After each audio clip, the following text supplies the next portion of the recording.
किसी बेनमाजी को मिल गई मोहब्बत हमारी, हम तहज्जुद पढ़कर भी अधूरे रह गए ममा। इस बहन ने सवाल पूछा है कि अगर हम मोहब्बत को तहज्जुद नमाज में मांगे तो फिर भी वो नहीं मिली, तो इसके बारे में आप क्या राय है? अक्सर ये लाइन्स मुझे टिकटॉक में सुनने को मिलती है, हम तहज्जुद नमाज पढ़कर भी अधूरे रह गए, किसी बेनमाजी को मिली मोहब्बत हमारी। याद रखिएगा, अल्लाह 70 माओं से ज्यादा मोहब्बत करने वाला रब कभी आपके मुखलिस दिल के साथ नाइंसाफी नहीं होने देता। मोहब्बत को नमाजों में वही शख्स मांगता है जिसका दिल मुखलिस होता है, जिसके खून में वफा शामिल होती है। मोहब्बत को वही लोग मांगते हैं, क्योंकि नमाजों में हवस नहीं मांगी जाती। अगर आप मोहब्बत को तहज्जुद नमाज में मांगते हैं फिर भी वो शख्स कहीं ना कहीं आपको नहीं मिलता, वो किसी और का हो जाता है। याद रखिएगा, वो शख्स तुम्हारे काबिल था ही नहीं था आपके काबिल, क्योंकि मुखलिस लोग, दो मुखलिस लोग होते हैं ना, वो कभी जुदा नहीं होते।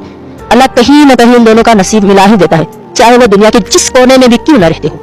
अगर आपकी मोहब्बत में आपको कोई मजबूरी सामने पेश करके, कोई इमोशनल ब्लैकमेल करके, मेरी मजबूरी थी यार, मैं आपके साथ निकाह करना चाहता था, फिर भी मेरी मजबूरी थी, मैं आपसे नहीं कर सकता, नहीं।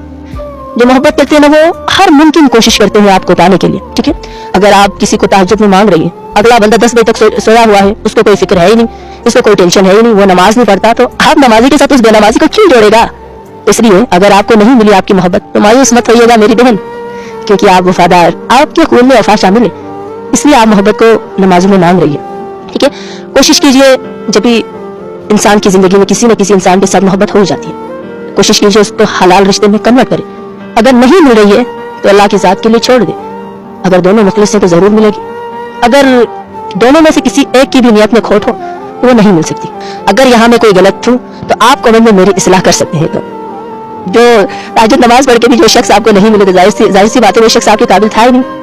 आपके इतने प्यारे दिल, मुखलिस दिल के साथ अल्लाह रब्बुल इज्जत क्यों नाइंसाफी होने देगा? क्योंकि वो 70 माओं से ज्यादा मोहब्बत करने वाले रब है, ठीक है। अगर कोई और लोग भी तो तहज्जुद नमाज पढ़ के भी अधूरे रह गए तो टेंशन ना लीजिए, क्योंकि आपको आप जैसे मुखलिस लोगों के साथ अल्लाह पाक मिलवाएगा, क्योंकि अल्लाह की रहमत से कभी नाउम्मीद ना होना। हम कुछ नहीं जानते, अल्लाह सब जानता है।